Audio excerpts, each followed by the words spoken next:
Saúdo você com a paz de Cristo. Como passou a semana?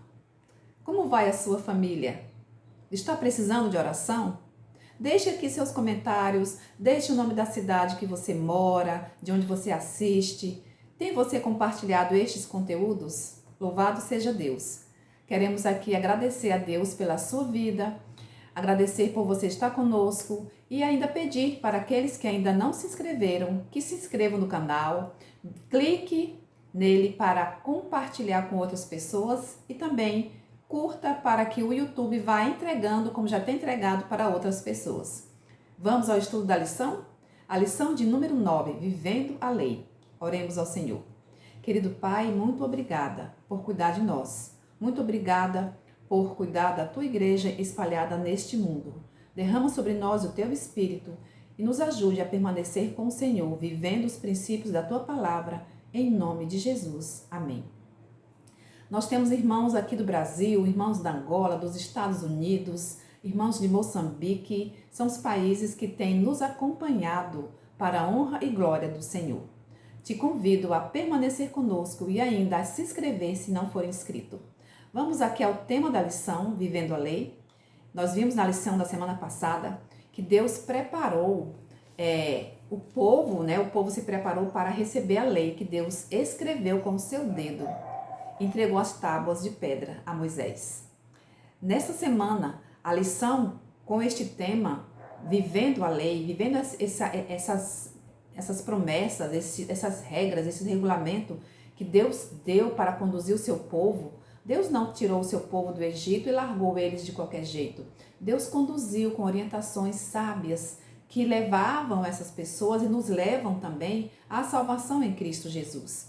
Então, aqui nessa imagem nós vemos um acampamento iluminado pela lei. A lei, ela é lâmpada para os nossos pés e luz para o nosso caminho. Então, nós precisamos colocar estes ensinos na prática, na nossa vida diária, para que nós glorifiquemos a Deus e vivamos em harmonia com Deus e com os homens. Se nós colocamos esses princípios na nossa vida, é porque nós amamos a Deus. Se a gente ama a Deus, a gente não vai praticar atos contra o nosso próximo. Amém? Então o verso para memorizar diz assim, está em Êxodo 20, versos 22 e 23. Então o Senhor disse a Moisés, assim você dirá aos filhos de Israel, vocês viram o que dos céus eu lhes falei. Não façam deuses de prata ao lado de mim, nem façam para vocês deuses de ouro. Porque o Deus que guiou, que tirou o povo de Israel do Egito, não foram os deuses de prata, não foram os deuses de pedra. Foi Deus, o Deus de Israel, o Deus do céu, o nosso Criador. Na lição passada nós vimos que Deus entregou essa lei aos israelitas no Sinai. A lei de Deus dada no Sinai é uma cópia da mente e do caráter do Senhor, da vontade do Deus infinito. Foram 10 promessas fundamentadas no amor e na justiça. Um amor relacional, um amor de nós para com Deus e de nós para com o nosso próximo. Um código universal e eterno foi dado para guiar os israelitas e também nos guiar nos tempos atuais. Deus desejava que o seu povo fosse diferente das nações vizinhas, que essas nações eles não serviam ao Deus de Israel. Então Deus deu a lei para Israel, para que Israel fosse sujeito a essa lei e assim também representasse Deus perante as outras nações. Tudo com o objetivo de que as nações vizinhas fossem atraídas para o conhecimento do Deus de Israel. Porque o plano de Deus é salvar a todos. E para salvar, Deus precisou ali da nação de Israel, na prática, para ensinar os seus ensinamentos, não só a eles próprios, mas também às pessoas à sua volta. Assim é conosco hoje. Nós temos o conhecimento da palavra do Senhor e esse conhecimento tem que ser repartido com outras pessoas, para que o mundo conheça quem é Deus. Os juízes seriam nomeados como administradores da lei. Os sacerdotes deviam ensinar a lei ao povo e os pais também.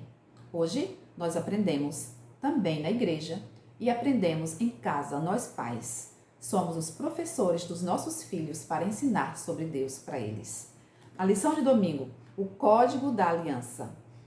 No Sinai, com a entrega da lei, Deus estabeleceu a base do seu governo para ensinar o seu povo que, por meio da conexão com ele, a nação poderia ter uma vida santa. Toda nação, todo país possui um código, uma lei máxima, a Constituição Federal. Aqui no Brasil nós temos uma Constituição do ano de 1988, né? Então, essa lei serve de base para todas as outras leis no país. Tudo isso forma um sistema que estabelece os direitos, os deveres, as regras de condutas dos cidadãos e do próprio país. Agora, a nação de Israel é uma nação livre, porque Deus libertou da escravidão. Eram quase 2 milhões de pessoas caminhando no deserto. Já pensou essa quantidade de gente andando sem uma lei, sem uma diretriz, sem um regulamento? Suponhamos que você comprou um escravo de seu próprio povo. Como seria o tratamento com esse escravo? A Bíblia aqui vem nos falando. A lição dessa semana aqui vem nos falando. Como você ia tratar o seu escravo? Você tem, aqui no capítulo 21, no verso 2, diz assim: se comprares um escravo hebreu, 6 anos servirá, mas ao 7º sairá fogo, de graça. Ele trabalharia para você por 6 anos. No 7º ano ele era um escravo livre. Era um regulamento que Deus aqui vem falando para a nação de Israel. Agora, se houvesse um assassinato entre eles, como seria resolvido? E sobre os bens, eles possuíam animais. Já pensou se alguém chegasse para você e falasse assim: olha, meu irmão, olha minha irmã, olha vizinho, você fez um buraco, uma cova, e você esqueceu de fechar aquela cova. E o meu boi, o meu jumento foi lá, caiu e morreu. Como nós vamos resolver isso? Estava aqui nos regulamentos que Deus fez para a nação de Israel. Os princípios da lei de Deus precisavam ser aplicados na vida diária dos israelitas. Como isso seria possível? A Bíblia que fala que isso seria possível porque Deus deu leis adicionais, chamadas de Código da Aliança ou juízos. A aplicação dessas leis eram de responsabilidade dos juízes que deveriam julgar de acordo com elas. Enquanto os 10 mandamentos foram escritos pelo dedo de Deus, entregue as tábuas para Moisés, o Código da Aliança foi transmitido para Moisés, particularmente, para que ele também transmitisse ao povo, comunicasse ao povo. A pergunta 1. Êxodo 21, de 1 a 32. Quais regulamentos específicos foram dados a respeito dos escravos hebreus, a respeito de homicídios e lesões corporais? O capítulo 21 de Êxodo trata sobre leis envolvendo escravos hebreus, violência, ou seja, respeito à vida, honrar pai e mãe.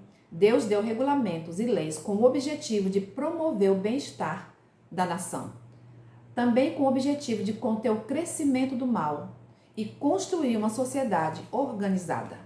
A servidão, do escravo aqui, como a gente citou de exemplo, era por 6 anos. Depois ele estava livre. Nesse capítulo 21, nós vimos que estas leis, elas estavam relacionadas ao próximo, ao nosso convívio com o próximo. Que aplicação nós fazemos dessa lição de segunda? Que os princípios por trás desses regulamentos do Código da Aliança, eles podem ser aplicados nos dias de hoje. Nós não devemos atentar contra a vida do nosso próximo, contra os bens do nosso próximo e nem contra os pais. Aqui ainda é válido honrar pai e mãe. As Escrituras deixam claro que Deus é o governante.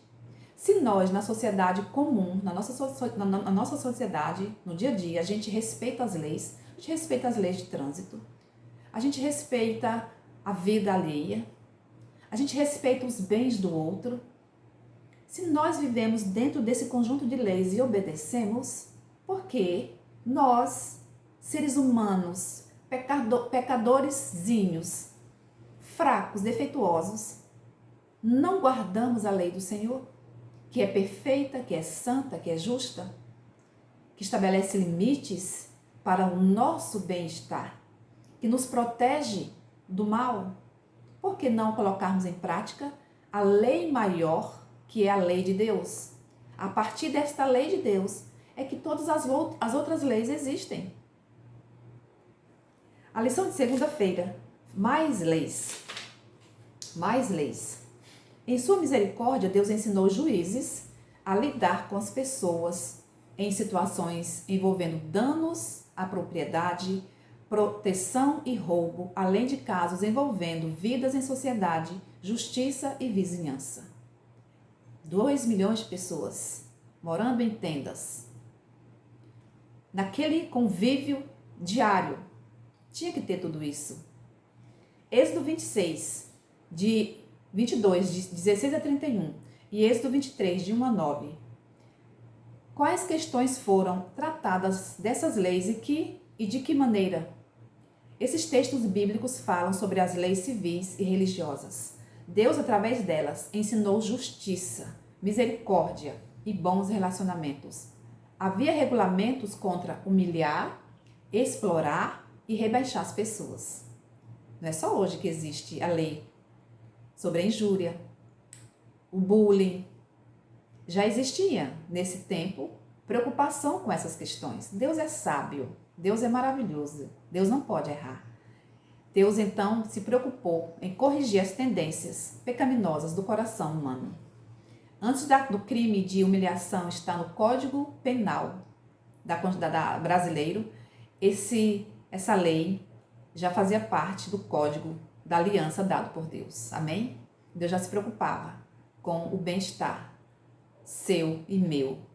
Com essa questão de cyberbullying, Deus já se preocupava. Deus já se preocupava com a questão da injúria racial, com todo tipo de humilhação que podem ocorrer com o ser humano. Deus já estava ali, preparado para essas questões. Êxodo 23, de 10 a 19, qual era o propósito do sábado e das 3 festas? Aqui nas leis religiosas, o sábado servia para lembrar aos israelitas de sua identidade. O sábado lembra quem nós somos, de quem nós somos, a quem pertencemos. Eles pertenciam a Deus pela criação e pela redenção. Já ali eles já sabiam que Deus havia libertado eles do pecado do Egito, da servidão do Egito, representando que um dia Jesus libertaria eles também da escravidão do pecado.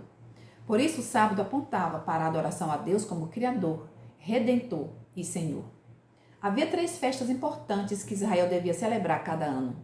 A Páscoa era uma delas. O propósito dessa festa era relembrar a libertação. Como eles saíram ali do Egito, com pressa. E o pão sem fermento simbolizava a Cristo Jesus. No segundo dia da festa, as primícias da colheita do ano eram apresentadas perante Deus. Um feixe de cevada era movido pelo sacerdote diante do altar de Deus, em reconhecimento de que todas as coisas pertencem a Deus. A segunda festa, o Pentecostes, ou festa da colheita, era nos 50 dias depois, a partir da oferta das primícias, vinha o Pentecoste. O Pentecoste ocupava apenas um dia, que era dedicado ao culto religioso para dedicar e consagrar os primeiros frutos ao Senhor. E a terceira festa, a festa dos tabernáculos. Ela lembrava, essa festa, melhor dizendo, ela ocorria no 7º mês. Ela reconhecia a generosidade do Deus de Israel, dos produtos do pomar, do olival e da vinha. Era uma celebração de alegria pelo término da colheita. Então eles tinham essas 3 festas, como leis aqui estabelecidas na palavra de Deus. Terça-feira, o plano original de Deus. Quais métodos Deus desejava usar para conquistar a terra prometida? Êxodo 23, de 20 a 33. A terra de Canaã, nós sabemos, como a Bíblia relata em Gênesis 12, que ela havia sido prometida a Abraão. Em Gênesis 15, Deus reforça essa promessa. Só que Deus, falando para Abraão, ele disse que a sua descendência, a sua posteridade, seria escrava em terra alheia por 400 anos. Depois disso, eles viriam e ocupariam a terra. Ou seja, enquanto eles estavam como escravos no Egito, Deus estava trabalhando com os cananeus, porque eles eram muito maus. E Deus amava eles também. Deus estava dando um tempo de graça para que eles se arrependessem da sua condição pecaminosa, da sua prática pecaminosa, e eles se voltassem para o Deus do céu. Enquanto israelitas estavam sendo escravizados, os cananeus estavam vivendo um tempo de graça. Deus queria que eles se voltassem para o Deus do céu, mas eles não se voltaram. E como Deus é amor, Deus também é justiça. Acabou-se o tempo de graça para eles. Como hoje também Deus ainda não voltou, Jesus ainda não voltou para nos buscar deste mundo mau, porque está concedendo graça para mim, para você e para tantos outros, para que a nossa vida seja completamente rendida ao Senhor, que nós nos arrependamos dos nossos pecados e nos voltemos para o Deus de Israel. Enquanto Jesus não vem, Ele está dando esse tempo de graça para toda a humanidade. Mas esse tempo de graça também vai se acabar, assim como acabou para os cananeus. Os israelitas ocuparam a terra, mas não foram eles próprios que ocuparam a terra por questões, por condições próprias. Não. A lição nos diz que o próprio Deus lutaria por seu povo. Deus lutaria por seu povo. O papel crucial na conquista da terra prometida seria desempenhada pelo anjo de Deus, como diz aqui em Êxodo 23, verso 20. Eis que eu envio um anjo adiante de ti, para que te guarde pelo caminho e te leve ao lugar que tenho preparado. O lugar já estava preparado, era deles, e o Senhor conduziu o seu povo na conquista desse território. Eles não tiveram que lutar, eles não tiveram que pelejar. Deus pelejou, Deus lutou por eles, Deus os conduziu conduziu o seu povo até lá. Assim como ele os conduziu pelo Mar Vermelho, Deus estava ali com eles, naquela coluna de nuvem e naquela coluna de fogo, para os levar em segurança à terra prometida. Israel só tinha que prestar atenção e obedecer a Deus. Eles só tinham que ser obedientes, porque Deus lutaria por eles e lhes daria a terra. Nós também temos um novo lar já preparado, amém? Assim como Israel, nosso papel é confiar e deixarmos ser guiados por Deus em obediência à sua palavra, confiando que o Senhor está lutando por nós, confiando que o Senhor está diante de nós a lutar, expulsando pelo seu poder os inimigos de nossa vida. Todos esses inimigos que têm se colocado em nossa caminhada para nos desanimar. O fascínio pelas coisas deste mundo, a incredulidade, o desânimo, a murmuração, a impaciência, a desobediência. Vamos prosseguir olhando firmemente para Jesus, o autor e consumador da nossa fé? Aquele que esteve conduzindo a nação de Israel pelo deserto. Aquele que guiou Israel, que conquistou territórios e os protegeu. Esse mesmo é quem anda conosco e nos levará em segurança até a Canaã celestial. Você crê nisso? Você confia? Você tem esperado sem desanimar? Você tem caminhado com alegria, sem murmurar? Você tem dito para o seu companheiro, vamos com fé, vamos com alegria? Nosso lar está chegando, porque Deus está lutando por nós. A lição de quarta-feira, olho por olho. Mateus 5, 38 a 48. Como Jesus interpretou o significado da lei do olho por olho, dente por dente. Como devemos aplicar isso hoje? No Sermão do Monte, ao dirigir seus ouvintes de volta à intenção e significado originais dos textos bíblicos, Jesus estava buscando corrigir algumas dessas interpretações equivocadas. Jesus disse: vocês ouviram o que foi dito, eu, porém, lhes digo. Olho por olho, dente por dente, mão por mão, pé por pé. Êxodo 21, 24. Esse texto é conhecido como lei da retaliação. Essa lei é frequentemente mal compreendida e usada para desacreditar o caráter de Deus e os ensinamentos do Antigo Testamento, em uma tentativa de provar que o Deus do Antigo Israel é vingativo. E não é assim. Aquela intenção original dessa lei era impedir que as pessoas ali, naquele motim, daquela comunidade, melhor dizendo a palavra, aquela comunidade de quase 2 milhões de pessoas, que evitassem fazer justiça com as próprias mãos e assim evitar toda forma de vingança pessoal. Já pensou se não tivesse os regulamentos, essas leis?